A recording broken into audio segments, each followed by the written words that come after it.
ছিলাম সেটার last 10 to 20 seconds বা ইভেন 30 সেকেন্ডসটা একটু ইগনোর করেন, বিকজ ওইটার লাস্ট পার্টটার সময় রেকর্ডিং এর সময় অ্যাবসেন্ট ফিলিং ওয়েল, এই জন্য একটু ফোকাস করতে একটু ডিফিকাল্টি হচ্ছিল।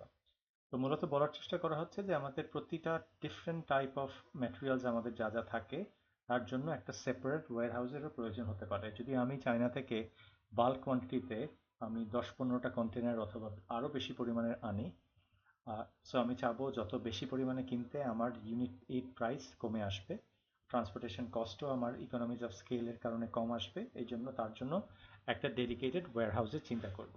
ওয়ার্ক ইন প্রোগ্রেস যেগুলো হতে পারে আমার আকিজের জুসের কথা চিন্তা করলে ম্যাঙ্গো, আপনারা কি করছেন সেটাকে আনস্কিন করে পাল্প আকারে রেখে দিচ্ছেন, কারণ it's a seasonal product. So আপনি ড্রামের ভিতরে ওটাকে 2 থেকে 2 বছর পর্যন্ত সেভ করতে পারছেন। আর ফিনিশ গুডস তো আছেই, যে কোনো জুস বা যা কিছুই আমরা দেখতে পারি তার জন্য আরেকটা ওয়্যার হাউসের প্রয়োজন আমাদের পড়ে যাচ্ছে। তো ম্যাটেরিয়াল হ্যান্ডেলিং বলতে আমরা কি বলা হচ্ছে, ম্যাটেরিয়ালটাকে হ্যান্ডেল করা লাগছে। কেন হ্যান্ডেল করা লাগছে?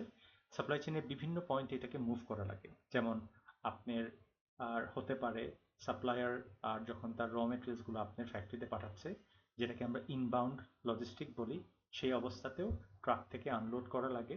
তারপরে আপনি লোড করে কি করবেন, আপনার ওয়্যারহাউসের বিভিন্ন প্রান্তে যে জায়গাতে প্রতিটা প্রোডাক্টের জন্য একটা ডেজিগনেটেড এরিয়া আছে, সেই এরিয়াতে প্রোডাক্টগুলোকে স্টোর করবেন।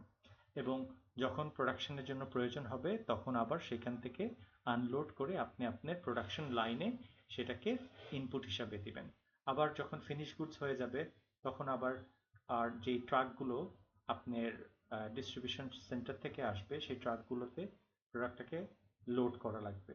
আবার সেই জায়গা থেকে বের হয়ে যাচ্ছে যখন ফ্যাক্টরি থেকে, যেটাকে আমরা আউটবাউন্ড লজিস্টিক বলি, সেই জায়গা থেকেও আপনার বিভিন্ন পয়েন্ট যেরকম ডিস্ট্রিবিউশন সেন্টার আর ডিলার বা হোলসেলার অথবা রিটেলার, সে সকল জায়গাতে প্রোডাক্টটাকে কিন্তু আপনাকে নামিয়ে রাখতে হচ্ছে, আনলোড করতে হচ্ছে, লোড করতে হচ্ছে। So material handling through out the supply chain বিভিন্ন পয়েন্টে আপনার হয়ে থাকে, যেটা আমরাই দেখতে পাচ্ছি যে প্রতিটা পয়েন্টে হয়ে থাকে, ওয়্যারহাউসের ভিতরে হয়ে থাকে।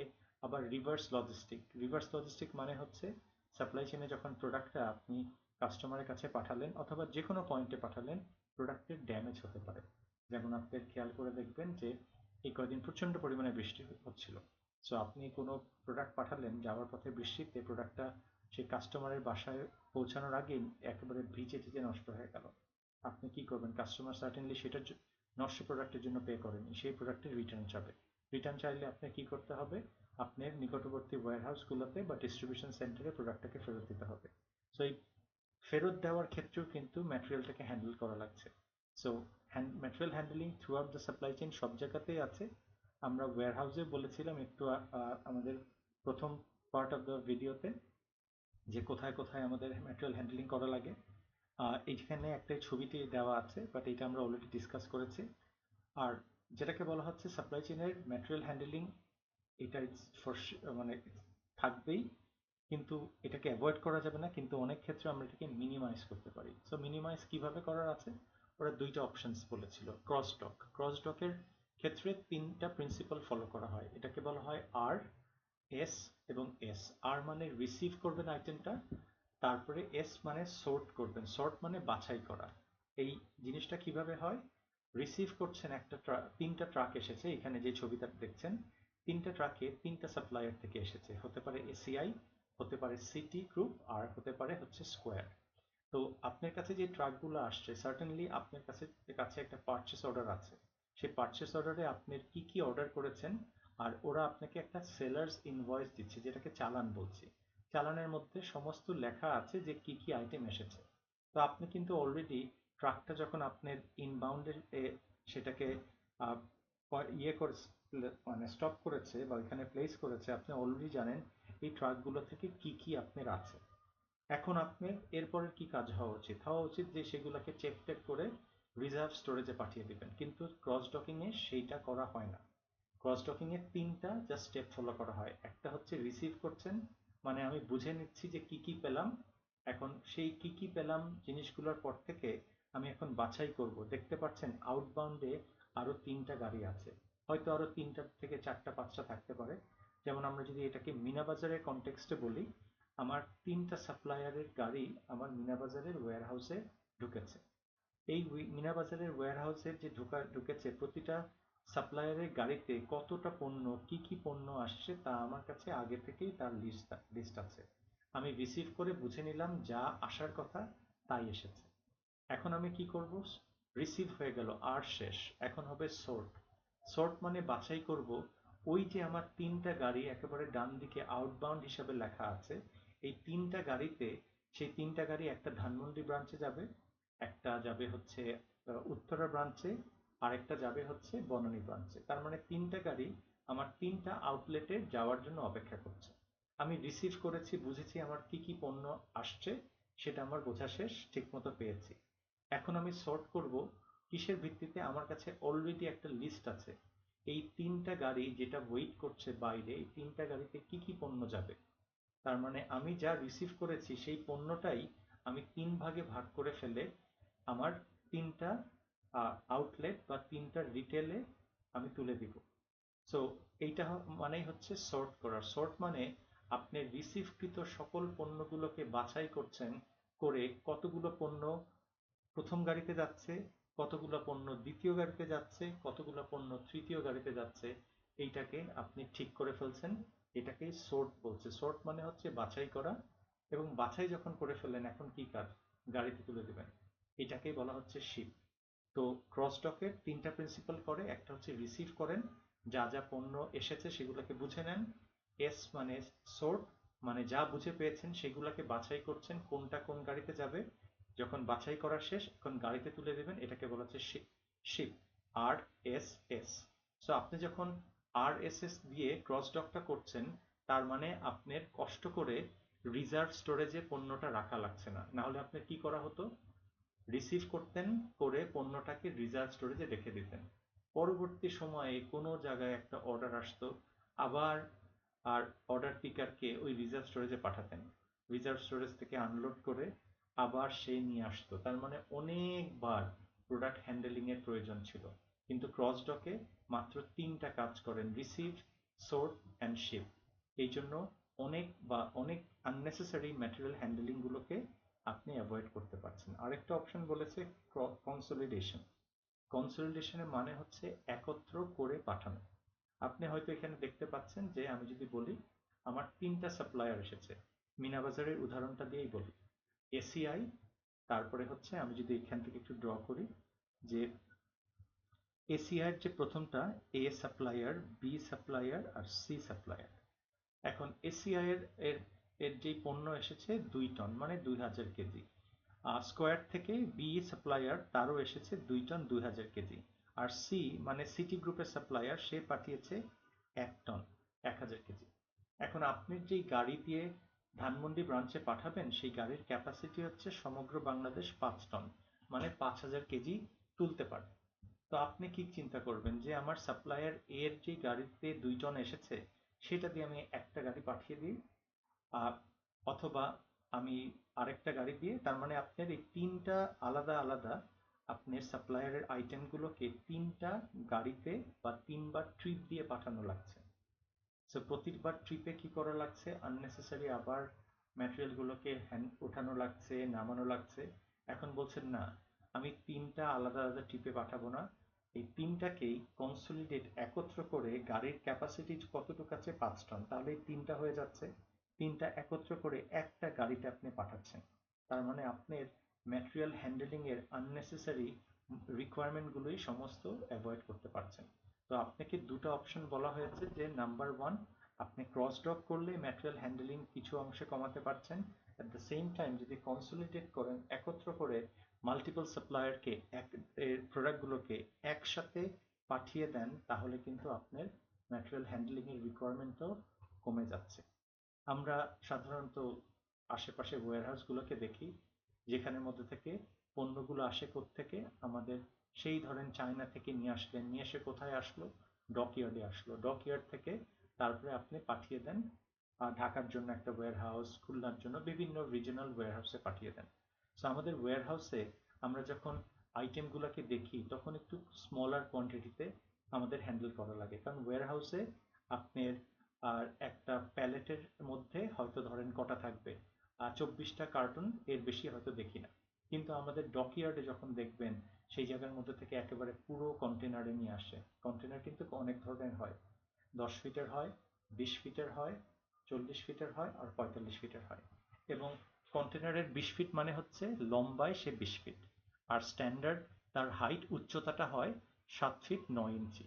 আর আরেকটা অপশন আছে যেটাকে বলা হয় হাই কিউবিক, তার উচ্চতাটা একটু বেশি, 8.1 ফিট। তার মানে আমাদের কন্টেনার মূলত 10 ফিট, 20 ফিট, 40 ফিট, 45 ফিট, 4 ধরনের পাচ্ছি।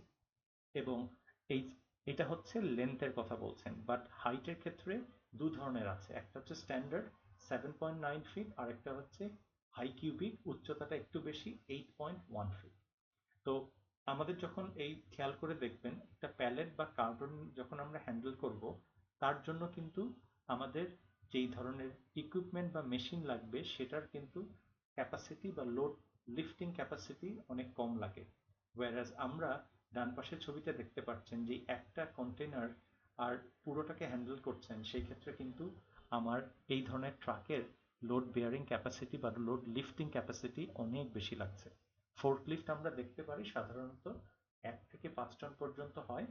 আর আমাদের এই ধরনের ডকইয়ার্ড গুলোতে আছেন যেখানে অনেক হেভি মানে ওয়েটের আইটেমগুলোকে হ্যান্ডেল করা লাগে একটা কন্টেনার নিয়ে, সেই ক্ষেত্রে কিন্তু আপনার অনেক বেশি পরিমাণের লিফটিং ক্যাপাসিটি লাগে। সেই জন্য কাস্টমাইজ সেই ধরনের ফোর্কলিফট বলেন, কাস্টমাইজ এই ধরনের ট্রাকগুলো আমাদের প্রয়োজন আছে। তো আমাদের ম্যাটেরিয়াল হ্যান্ডলিং করতে গেলে আমাদের কিছু গাইডলাইন্স বা প্রিন্সিপালস আছে। এখানে ওরা 3টা কথা বলেছে। একটা ক্ষেত্রে বলা হয়েছে যে আপনি ম্যাটেরিয়াল হ্যান্ডলিং করবেন যেটা আমাদের ওয়্যারহাউসের লেআউটের সাথে একেবারেই মিলে যায়। ওয়্যারহাউসের লেআউটগুলোকে আমরা সাধারণত 3 ভাবে দেখি।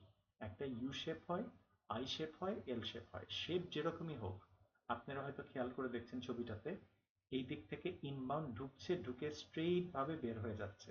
কোনো ক্ষেত্রে আপনার এই জায়গাতে ইনবাউন্ড স্ট্রেইট বের হয়ে যাচ্ছে, এইখানের স্ট্রেইট বের হয়ে যাচ্ছে। কোনো জায়গাতে ব্যাক অ্যান্ড ফোর্থ, সামনে যে পিছে, আবারও পিছে, এরকম টাইপের ট্রাভেলিং করা লাগেনি। ওরা বলেছে ম্যাটেরিয়াল হ্যান্ডলিং করতে গেলে মেক শিওর করতে হবে যেন আপনার স্ট্রেইট লাইনে সমস্ত কিছু ডিজাইন করা থাকে, যেন আপনার কষ্ট করে আবার পিছনে এসে আবার সামনে এসে এরকম জিগজ্যাগ যেন আপনার না করতে হয়। সো দ্যাট এইটা করলে কি হবে, আপনার যখন আবার সামনে যাচ্ছেন, আবার পিছে মুভ করছেন, আবার আমি আপনি হয়তো সামনে পিছে মুভ করতে পারবো very easily. But when I am carrying huge quantity of weight, যেটা হতে পারে 3 টন 4 টন, সেটা নিয়ে আপনার নিয়ারলি 180 ডিগ্রি টার্ন নেওয়া, নিয়ে আবার ব্যাক করা, ফোর সামনে যাওয়া আপনার জন্য টাইম কনজিউমিং। এবং সেকেন্ড অফ অল হচ্ছে আপনি যে প্রোডাক্টটা নিয়ে হ্যান্ডেল করছেন সেটাও পড়ে যাওয়ার চান্সেস অনেক বেশি থাকে। তো এই ক্ষেত্রে আপনাকে বলা হয়েছে যে ম্যাটেরিয়াল হ্যান্ডলিং যেটা করবেন কন্টিনিউয়াস বা কনস্ট্যান্ট ফ্লো থাকতে হবে, যেখানে কোনো জায়গাতে যেন আপনার বসে থাকতে না হয়, আইডল টাইম যেন না থাকে। দ্বিতীয় বলা হয়েছে ম্যাটেরিয়াল গুলোকে হ্যান্ডেল করার জন্য আপনার তো কোনো জায়গাতে হ্যান্ডেল করবেন পরে, বাট স্টোর তো করতে হবে। সেই এই ম্যাটেরিয়াল হ্যান্ডলিং এর ইকুইপমেন্ট হবে যেখানে স্টোর করবেন সেই ইকুইপমেন্ট, যেই ধরনের জিনিস দিয়ে ম্যাটেরিয়ালটাকে হ্যান্ডেল করবেন সেই সব জিনিসগুলোকেই বলা হয়েছে স্ট্যান্ডার্ড, যেগুলোকে আশেপাশে বহু ক্ষেত্রে অ্যাভেলেবল, সেইগুলোকে আপনার ইউজ করতে বলা হয়েছে, not state of the art. State of the আর্টে কস্ট আপনার অনেক বেশি হবে, ইনভেস্টমেন্ট বেশি লাগবে।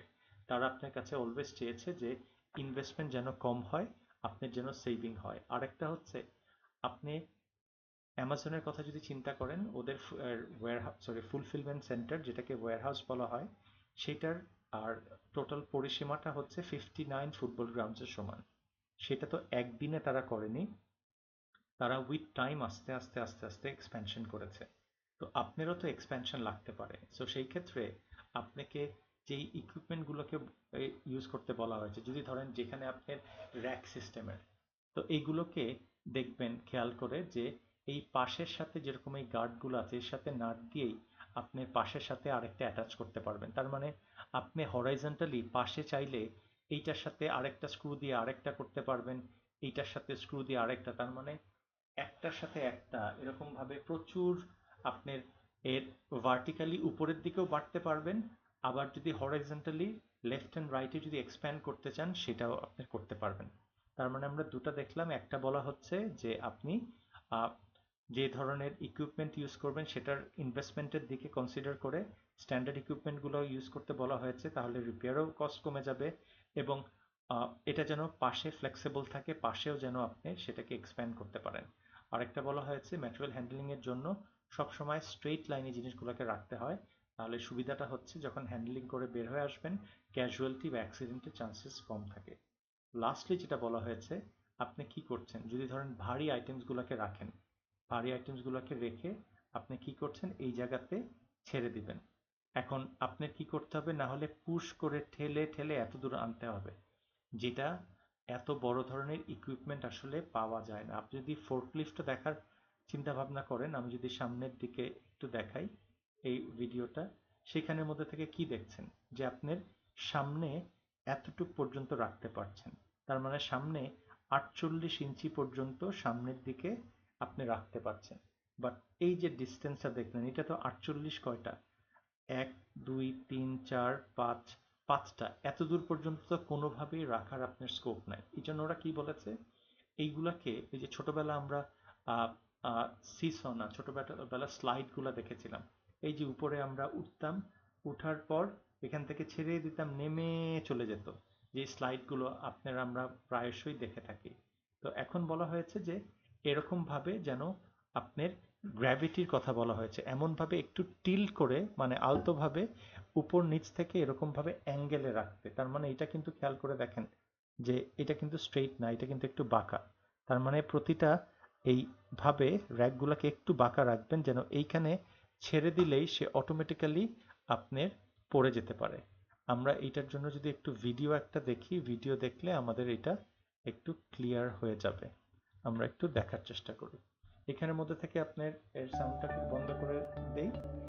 তো এখানের মধ্যে থেকে দেখবেন যে আইটেমস গুলোকে যা রাখা হয়েছে, এটা একটা অ্যাড চলছে। তো হ্যাঁ, এটাকে একটু দেখেন, এটার মধ্যে থেকে আইটেমগুলোকে এমনভাবে রাখবে যেন সেটা কিছুটা টিল্ট করে নিচের দিকে থাকে, সো আপনার পুশ করা লাগবে না।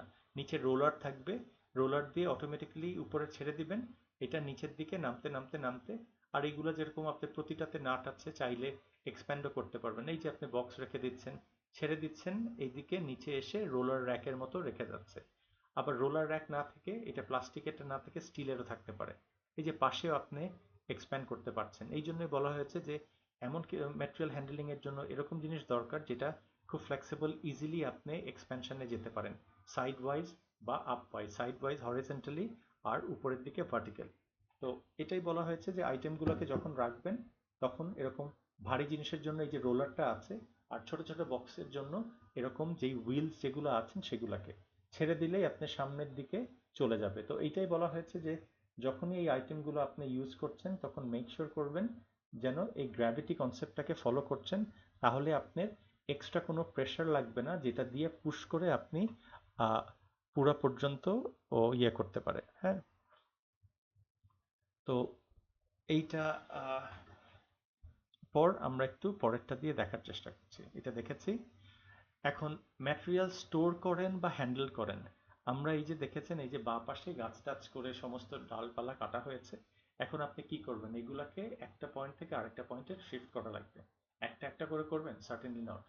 আপনার ইভেন আমরা যে ক্ষেত্রে দেখি আফ্রিকান যারা যারা এরকম ট্রাইবের লোকরা থাকে, তারাও যখন হ্যান্ডেল করে, তারাও দেখেছেন এক জায়গা থেকে আরেক জায়গাতে নিয়ে আসার জন্য ওরা একটা এরকম বাঞ্চ করে নিয়ে আসে।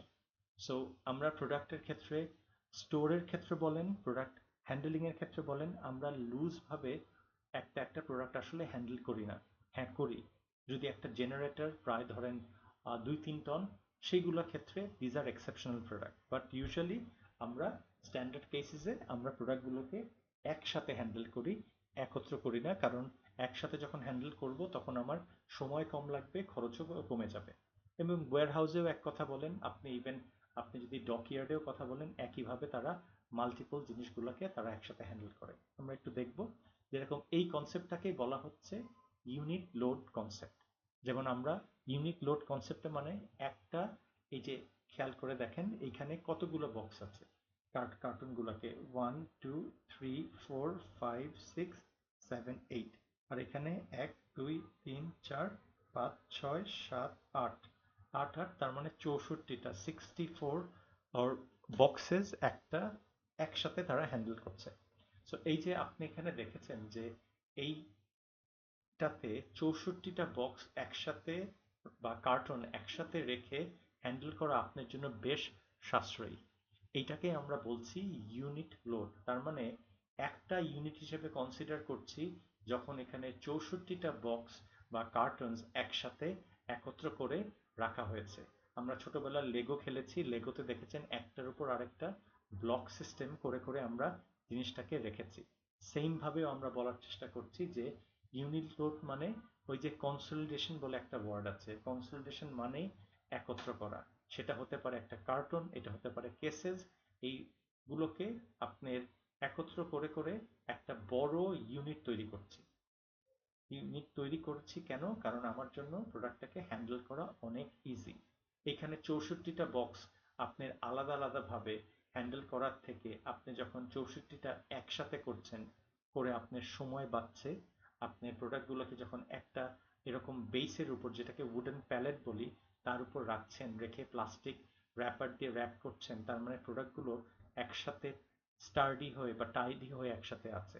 আর আপনার মানুষের ক্ষেত্রে এই 64টা বক্স একসাথে ক্যারি করাটা ডিফিকাল্ট।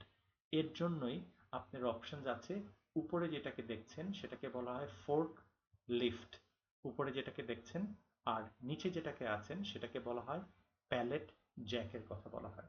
সো প্রথমে যেটাকে দেখছেন উপরে গাড়ি, দ্যাটস এ ফোর্ক লিফট। এইটা আপনার 1 টন থেকে, স্ট্যান্ডার্ড প্র্যাকটিস 1 টন থেকে 5 টন পর্যন্ত ক্যারি করতে পারে। 1 টন মানে 1000, 5 টন মানে 5000। আর এইখানের মধ্যে থেকে যেটাতে আছেন যে জ্যাক, আমাদের প্যালেট জ্যাক যেটাকে বলছি, এইটার ক্ষেত্রে ম্যানুয়ালও আছে আবার ইলেকট্রিকও আছে। এইগুলোর কস্টটা খুব কম। আর ফোর্কলিফট কিনতে গেলে আপনার 5 টন কিনতে গেলে 19 লাখ টাকার মতো পড়বে। বাট এইটার থেকে যদি আপনি চিন্তা করে দেখেন যে আমার একটা জ্যাক ট্র্যাক কিনতে কত টাকা, সেক্ষেত্রে আপনার 25,000 টাকা থেকে শুরু হয়। সেই এক্ষেত্রে আপনি যদি আবার আর অটোমেটেডটা হন তখন লাখ টাকার কাছাকাছি চলে যায়। তো এই দুইটা থেকে আমরা, সো ইউনিট লোড কনসেপ্টটা এটা প্রোডাক্টের এর স্টোর করার জন্য প্রযোজ্য, এবং এইটা প্রোডাক্ট যখন আপনি হ্যান্ডেল করছেন, এক পয়েন্ট থেকে আরেক পয়েন্টে নিচ্ছেন, সেই ক্ষেত্রেও কিন্তু এটাকে সেমভাবে প্রযোজ্য বা কনসিডার করা হয়। এখন ইউনিট লোডের বেশ কিছু সুবিধা আছে। অ্যাডিশনাল প্রোটেকশন, সবগুলো একসাথে রাখার পর আমরা তো বক্সগুলোকে লুজভাবে রাখি না, প্লাস্টিক র্যাপার দিয়ে উপরে কোনো রোপ বা অন্য ধরনের স্পেশাল অ্যারেঞ্জমেন্ট দিয়ে টাইটি করে রাখি। তারপরে হচ্ছে যে এই জন্য এক্সট্রা প্রোটেকশন পায়। পিলফারেজ মানে হচ্ছে চুরি ডাকাতির কথা, সেই জিনিসগুলো এখানে হয় না, কারণ সবগুলো একসাথে টাইটি করে রাখা হয়। তারপরে আপনি মেকানিক্যাল ডিভাইসেস বা মেশিন, যে ধরনের ফোর্কলিফট আছেন সেগুলো ইউজ করে আপনি অনেকগুলো পণ্য 64টা কার্টন একসাথে হ্যান্ডেল করতে পারছেন। বাট এটার বেশি কিছু ইস্যুজও আছে। আমি যদি নিচের দিক থেকে আসি, এখান থেকে, যে আপনার একটা ফোর্কলিফট, এইটার এর আমরা পরের স্লাইডটাতে চলে যাই, সেটা থেকে বুঝবেন যে আমরা একটা ফোর্কলিফট কিনতে গেলে, আমার 5 টনেরটা কিনতে গেলে 19 লাখ টাকার মতো পড়ছে। 19 লাখ টাকার পর একটা অপারেটর আছেন, সেই অপারেটরের খরচ, তেলের খরচ। আপনি যদি আরেকটু 3 টনেরটা 12.5, মানে অলমোস্ট 13 লাখ আছে। আবার 2 টনেরটা 11.50, এরকম বিভিন্ন খরচ টরচের আছে। এই যে আমরা বলেছিলাম যে প্যালেট জ্যাক যেটা, সেটা হচ্ছে ম্যানুয়ালটা 2.5 টন নিতে পারলে 25,000 টাকা। 1.5 টন ইলেকট্রনিক সেটা হচ্ছে 50, আর 3 টনের যেটা আছেন সেটা হচ্ছে আপনার 1 লাখ টাকার মতো পড়ছে।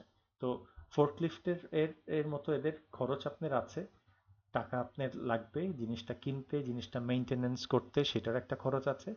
আর যদি, যেমন এইটার একটা আইডিয়াল উদাহরণ দিই, মিনাবাজারের যে ওয়্যারহাউসের আমাদের আন্ডারগ্রেডের ছেলেপেলেরা এই বুধবার দিন গিয়েছিল, তাদেরকে বলেছিলাম যে এইটার কি কি চ্যালেঞ্জেস আছে দেখো তো।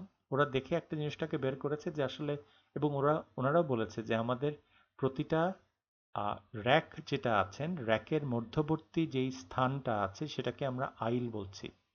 ওই আইল, তাদের মধ্যে ডিস্টেন্সটা বা দূরত্বটা, যেমন আপনার আইল বোঝাতে গেলে আমরা একটু বলতে হয়, যদি আগোরা বা মিনাবাজার স্টোরে ভিজিট করেন, দেখবেন একটা শেলফের মধ্যে সমস্ত বিস্কিট টিস্কিট রাখা আছে।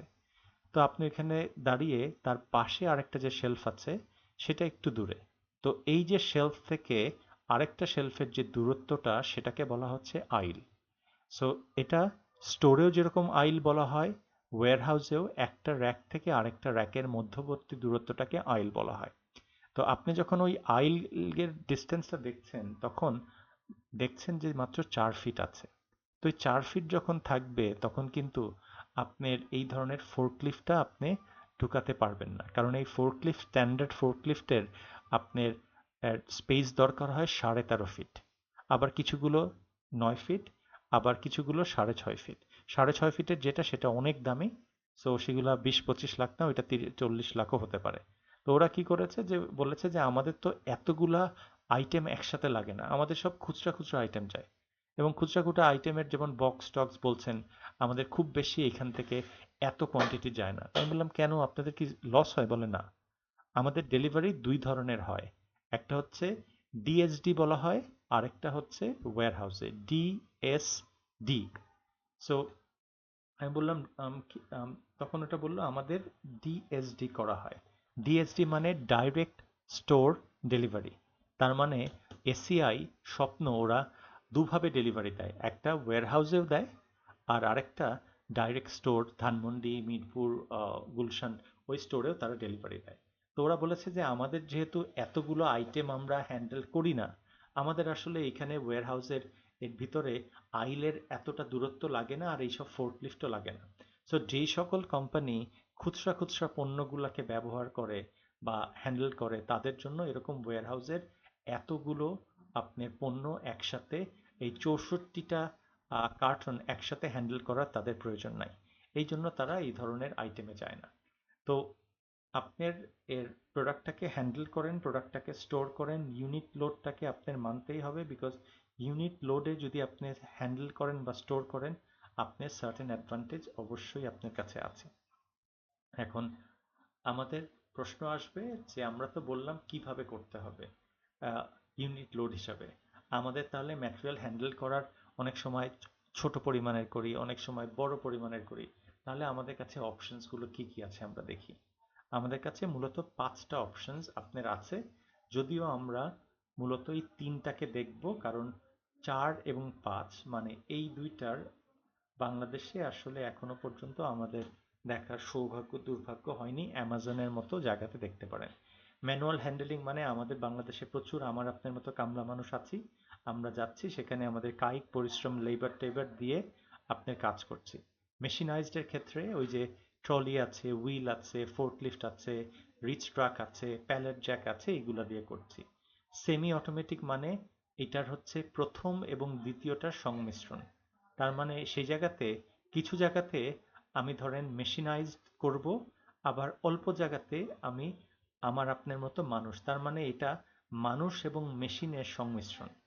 সেমি অটোমেটিক মানে কিছু কিছু জায়গায় ম্যানুয়ালি লেবার দরকার, বাট রিমেনিং এরিয়াতে আপনার দরকার হচ্ছে এই ধরনের আপনার আর মেশিনাইজড আছে। আর অটোমেটিক মানে সফটওয়্যার দিয়ে আপনি হ্যান্ডেল করছেন লিটারেলি। হ্যাঁ, মানুষ আছে বিহাইন্ড দ্য কম্পিউটার, বাট মানুষের ওই কায়িক পরিশ্রমটা লাগছে না, বিকজ ম্যানুয়াল থেকে মেশিনাইজডে যাওয়ার মূল কারণটাই হচ্ছে হিউম্যান লেবার যেটা আছেন, সেই লেবার দিতে দিতে মানুষ আমরা ক্লান্ত হয়ে যাই। সেই ক্লান্তিটা আপনি মানুষের পরিবর্তে মেশিনে আপনি দিয়ে দেন। সো সেই জন্যই সেটা দেওয়া হয়েছে যে আমরা মানুষ থেকে মেশিনে, মেশিন থেকে একেবারে ফুললি সফটওয়্যার ইনডিউসড আমরা অপারেশনে যাচ্ছি। সো আমরা প্রথম 3টা মূলত দেখার চেষ্টা করব যে আমাদের অপশনস আছে এই 5টা। এখন একটা প্রশ্ন আসবে, আচ্ছা কোন ক্ষেত্রে আমি 1 নাম্বারটা ম্যানুয়ালি যাব, কোন ক্ষেত্রে আমি 2 নাম্বারে যাব, 3 নাম্বার, এইটা আপনার আগে বুঝতে হবে। সো সেটার জন্য আমাদের পরবর্তী স্লাইডটা আছে। পরবর্তী স্লাইডে আমরা মোট 5টা এরিয়াতে দেখার চেষ্টা করব। এই 5টা এরিয়া মূলত আমাকে গাইড করে যে আমি কায়িক ম্যানুয়ালি মানে কামলা থেকে একটু উপরে যাব নাকি আরেকটু উপরে যাব। সো এই ট্রানজিশনটা আপনাকে দেখায়। প্রথম পার্ট যেটাকে বলা হচ্ছে সেটা আপনার কতটুক হ্যান্ডেল করা লাগবে। তার মানে ভলিউম মানে আপনার ওয়্যারহাউসে কি অল্প পরিমাণ আপনি সারাদিনে হ্যান্ডেল করেন, নাকি সারাদিনে আপনার প্রচুর 500, 600, 1000, 10,000, 15,000, 1 লাখ কোয়ান্টিটি যায়। যদি স্মল অ্যামাউন্ট যায়, quantity is very small, then you don't need to actually invest on buying a forklift, because these are very expensive, and at the same time this requires আপনার maintenance, and you have to bear the cost of the operator. So altogether it's going to be a bit costly যদি আপনি অনেক quantity একসাথে handle করতে আপনি চান। So আমাদের ক্ষেত্রে দেখবেন আমরা যেরকম এই যে ঢাকাতে একটা প্রশ্ন এসেছে সবসময়, অটো রিক্সাতে যাবেন নাকি পায়ে চলা রিক্সাতে যাবেন। পায়ে চলা রিক্সাতে আপনি খেয়াল করেছেন যে এইখান থেকে আপনার ক্যাম্পাস পর্যন্ত যেতে প্রায় 45 মিনিট লেগে যায়, কিন্তু অটো রিক্সাতে এক টানের মধ্যে থেকে 20 মিনিটের মধ্যে চলে যান। সো আপনি কাজগুলো যদি খুব তাড়াতাড়ি করতে চান, সার্টেনলি আপনি চাবেন হচ্ছে আমার মেশিনাইজড অথবা সেমি অটোমেটিক অথবা অটোমেটিকের দিকে যেতে। কারণ হিউম্যান লেবার, আমার আপনার শরীরের একটা স্পিড আছে, আমি এর বেশি কাজ করতে পারবো না, আমরা তো সুপারম্যান না। সো আপনার যদি প্রচুর পরিমাণের প্রতিদিন হ্যান্ডেল করা লাগে, প্লাস আপনার কোয়ান্টিটির জন্য ও ও তো আছেই, প্লাস স্পিড যদি খুবই তাড়াতাড়ি প্রয়োজন হয় দ্রুততার সহিত, তাহলে তো আপনার মেশিনাইজ বা সেমি অটোমেটিক বা অটোমেটিকে যাওয়াই ভালো। এবং প্রোডাক্টিভিটির কথা হচ্ছে যদি আপনি বলেন, এটাও হচ্ছে দুটোরই সংমিশ্রণ, এইটা দুটা একসাথে হলেই প্রোডাক্টিভিটি হবে। তার মানে বেশি পরিমাণ কাজ অল্প সময়ের মধ্যে করতে পারছেন, that means you are very productive, you are very efficient. So সেরকম এফিসিয়েন্সি যদি যেতে হয় তাহলে then you have no other option but to go for এই অটোমেটিক বা সেমি অটোমেটিক বা মেশিনাইজডে যেতে হবে। এখন আরেকটা জিনিস আছে, দেখবেন প্রোডাক্টের ক্যারেক্টারিস্টিক্স। এখন আমি আপনি একটা সার্টেন ওয়েট পর্যন্ত ক্যারি করতে পারি। সুপারম্যান বা আফ্রিকান যারা আছেন তারা আসলে ইনহিউম্যানের মতো পারেন, বাট সবাই তো আমরা পারি না। সো আমাদের ক্ষেত্রে বলা হয় যে একটা মানুষের ক্ষেত্রে maybe 25 কিলোজ, if I am not wrong, 20 বা 25 কিলোর বেশি কারো ক্যারি করাটা আসলে উচিত না। যদিও আমাদের দেশে প্রচুর পরিমাণে করে, দেখবেন ইট টিট মাথায় যেরকম এতগুলা ইট নেয়, সেটা আসলে কতটুক আপনার সেন্সেবল সেটা লং টার্মে এফেক্ট থাকে, but to be in the safer side 20-25 কেজির বেশি নিতে মানা করে। সো আপনি যদি প্রোডাক্টের ওয়েট এরকম 100 কেজি থাকে, ওই যে দেখেছেন যে আমরা 64টা কার্টুন আছে, তার মানে প্রোডাক্টের ওয়েটও যেরকম বেশি, আর কার্টুনের 64টা কার্টুন রাখার পর সাইজ এত বড় হয়ে গিয়েছে, আমার পক্ষে তো সম্ভব না। এই জন্য আমরা কি করব, মেশিনাইজ ফোর্কলিফট আছেন সেটাকে ব্যবহার করার চেষ্টা করব। প্রোডাক্টের শেপটাও যদি এমন টাইপের হয়, এই যে দেখেছেন আমাদের একেবারে নিচের ছবিটাকে যদি জুম করি, আমাদের উইন্ডমিল যেরকম আছেন, উইন্ডমিলের এরকম বড় ব্লেড, এই ব্লেডটা তো আসলে আমার আপনার পক্ষে হিউম্যান হ্যান্ডসের পক্ষে সম্ভব না। তো আপনার সার্টেনলি রিলাই করতে হচ্ছে মেশিনাইজড বা অটোমেটিক বা সেমি অটোমেটিকের জন্য। ফাইনালি প্রোডাক্টের নেচারের কথা বলা হচ্ছে। আমাদের সাপ্লাই চেইনে 3 ধরনের প্রোডাক্ট আমাদের আছে, একটা সলিড, একটা লিকুইড, আর একটা হচ্ছে গ্যাস। তো অনেক সময় আমাদের দেখবেন সলিড প্রোডাক্টের মধ্যে খুবই ফ্রাজাইল, যেগুলোকে গ্লাসের কথা বলা হচ্ছে, যেমন গ্লাস আইটেমের যদি দেখা হয়, সেই আইটেমসগুলো হ্যান্ডেল করতে গেলেও, ম্যানুয়ালি করতে গেলেও আপনার পড়ে যেতে পারে। সো এক্সপেন্সিভ আইটেমস আছে। তারপরে সেই ক্ষেত্রেও দেখবেন আবার আপনার হ্যাজার্ডাস আইটেমের ক্ষেত্রেও কথা বলছেন, যেমন কেমিক্যালসের কথা বলছেন, অ্যাসিডের কথা বলছেন। তারপরে কয়েকদিন আগে একটু খেয়াল করেছিলেন যে বাংলাদেশে গ্রুপ 4 পারমাণবিক বিদ্যুৎ কেন্দ্রের জন্য সো এই নিউক্লিয়ার বা ইউরেনিয়াম বা যেগুলো নিয়ে আসছিল রাশিয়া থেকে, তো সেগুলো হ্যান্ডেল করার জন্য স্পেশালাইজড সমস্ত ভেস্ট পরে গাড়ির প্রোটোকল দিয়ে টিয়ে সেই রূপপুরে নিয়ে যেতে হয়েছে। সো সেই জায়গাতে তো হিউম্যান হ্যান্ডস তো আসলে আমরা we are not capable of actually handling that. So for that we need machines. So প্রশ্নটা দাঁড়াচ্ছে যে আপনি যদি স্পিড বেশি দরকার হয়, অতি তাড়াতাড়ি কাজ করতে চান, যদি আপনার অনেকগুলো কাজ একসাথে করতে চান বা দিনে অনেকগুলো প্রোডাক্ট একসাথে হ্যান্ডেল করতে চান, দেন আপনার জন্য সেই ম্যানুয়ালি আমার আপনার মতো কাইট থেকে শিফট করে অন্যটাতে যাওয়া লাগবে।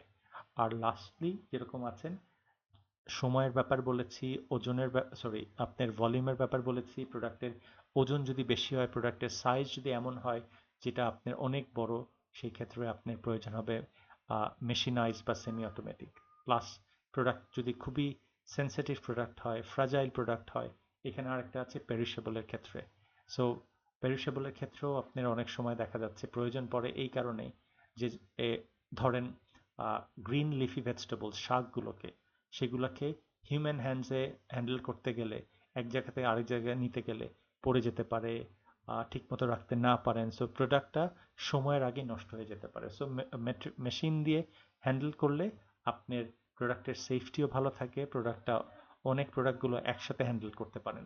সো এই 5টা এরিয়াতে আপনার আসলে ফোকাস হয়ে যায় যে, বা ডিটারমাইন করে যে আমি কোন একটু আগে যেখানে দেখেছিলাম আমি কি ম্যানুয়ালি থাকবো নাকি ম্যানুয়াল থেকে শিফট করে অন্য দিকে যাওয়ার চেষ্টা করব। সো আমি কোনটাতে যাব, তার মানে ম্যানুয়াল থেকে অন্যগুলোর ট্রানজিশনের মূল কারণগুলো হচ্ছে এই 5টা এরিয়াতে মানুষ ফোকাস করে। সো আমাদের পরবর্তী স্লাইড এইটা থাকবে, বা পরবর্তী ভিডিওর পার্টে থাকবে যে আমাদের কি কি ধরনের ম্যাটেরিয়াল হ্যান্ডেলিং গুলো আছে। এই যে একটু আগে আমরা 5টা দেখেছি, তার মধ্যে থেকে আমরা প্রথম 3টাকে দেখার চেষ্টা করব, ওইটাই ইন ডিটেলসে আসবে পরবর্তী পার্টে।